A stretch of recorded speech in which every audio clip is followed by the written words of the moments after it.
Layers of the past beneath the desert floor.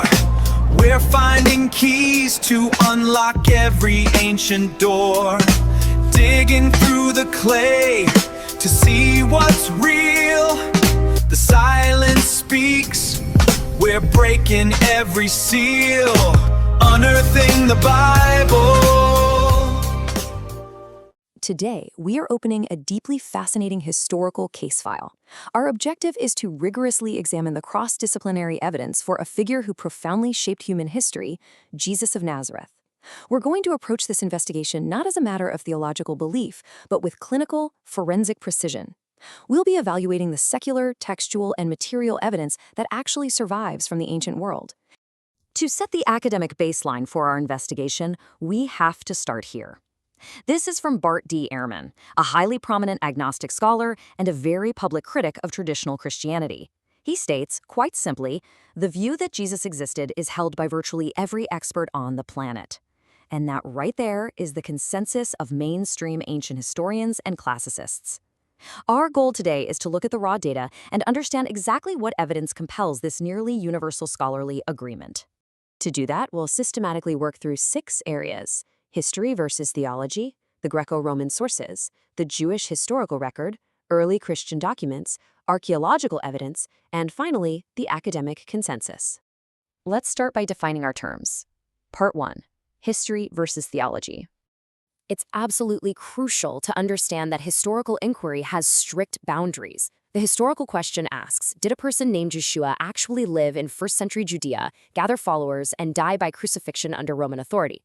History can meaningfully address that using corroborating ancient sources. On the other hand, theological claims, like whether he was divine or performed supernatural miracles or literally resurrected from the dead, those lie completely outside the scope of historical methodology. They are matters of faith. They aren't verifiable, testable data. So for our purposes, we are focusing strictly on the historical question. So, how do historians actually isolate historically plausible core facts from later legendary development? They use a rigorous set of analytical tools. Multiple attestation means looking for completely independent sources that confirm the same event. The criterion of embarrassment is based on human nature. Unflattering or shameful details are highly unlikely to be invented by a figure's early followers. And finally, hostile witnesses are incredibly valuable to a historian. Opponents have absolutely no motive to validate a figure's existence unless that existence was just an undeniable historical reality.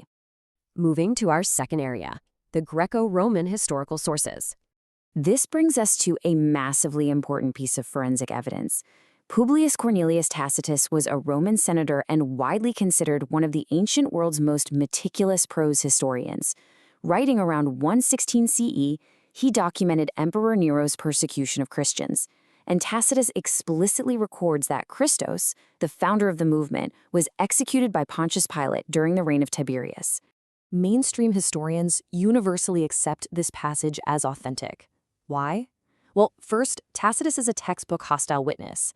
He had a deep disdain for what he called destructive superstitions, so he had zero motive to invent or embellish a reference to the Christian founder. Furthermore, his account contains highly specific administrative details like Pilate's specific role, and there is absolutely no evidence of later Christian scribes meddling in this manuscript tradition. It stands as a firm, independent, secular verification of the crucifixion. We also have additional administrative records supporting this timeline. Around 112 CE, the Roman governor Pliny the Younger wrote directly to Emperor Trajan. He detailed structured Christian worship in his province, confirming how widely the movement had spread. Similarly, the historian Suetonius documented Roman expulsions of Jews in 49 CE due to civil disturbances over a figure he named Christus. These are secular, bureaucratic documents demonstrating that this movement required actual imperial administrative attention within living memory of the reported events. Let's open the dossier on our third category, the Jewish historical record. Flavius Josephus, the vital first-century Jewish historian, provides a remarkably neutral, identifying reference in his work Antiquities of the Jews. He recounts an event in 62 CE where the high priest Ananus illegally executed a man named James, and Josephus identifies him simply as the brother of Jesus who was called the Christ. Scholars generally view this passage as the single most significant obstacle for anyone arguing against historicity. It's a passing, non-theological mention of a living relative completely incidental to his main narrative. Now, Josephus does mention Jesus in another famous passage, known as the Testimonium Flavianum. This text is admittedly more complex. Historians basically have to conduct a textual autopsy here. We know that early Christian scribes later inserted explicit theological claims into his text. But here's the fascinating part. By carefully stripping away those suspected interpolations, scholars isolate a historically authenticated core.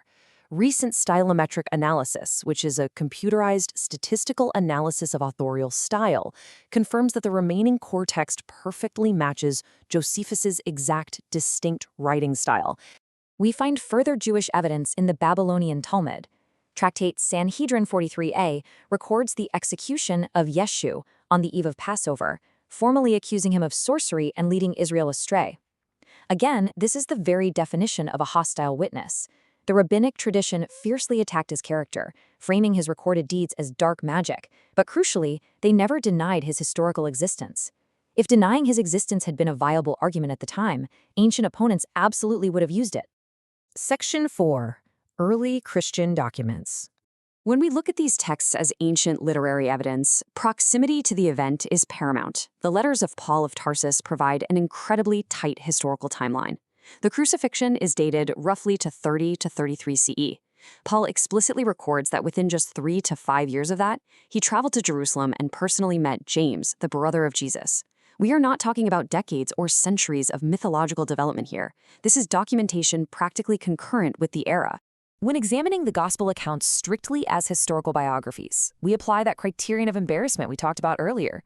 The texts repeatedly include deeply inconvenient details.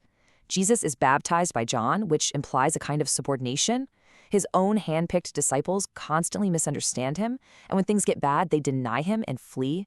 And most significantly, he is executed by crucifixion, the single most shameful, humiliating death in Roman society. A burgeoning religious community trying to invent a triumphant deity from scratch would never include these embarrassing details. Their inclusion grants the core narrative immense historical weight. Now let's ground this narrative in the physical realm. Section 5. The Archaeological Evidence. In 1961, archaeologists in Caesarea uncovered a massive limestone block repurposed in a theater. Engraved right into the stone was a Latin inscription, Pontius Pilatus, prefect of Judea.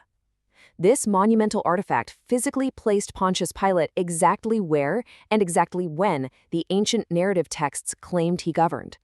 And this is the absolute essence of historical corroboration. Look, archaeology is never going to produce a skeleton of Jesus, just as we have no skeleton of Julius Caesar. But it can provide physical evidence that confirms the specific individuals, the administrative titles, and the cultural practices mentioned in the texts. The Pilate Stone serves as perfect forensic corroboration for the secular account of Tacitus and the literary records of the early Christians. And further physical evidence continually proves that the historical environment described in those texts was highly accurate. Excavations confirm Nazareth was indeed a small, modest first-century Jewish settlement, entirely dispelling older, skeptical claims that the town didn't even exist. At Capernaum, the first-century basalt foundations of a synagogue were found directly beneath a later 4th-century structure. And perhaps most chillingly, at Giv'at ha-Mivtar, skeletal remains were found featuring a massive iron nail deeply embedded in a human heel bone.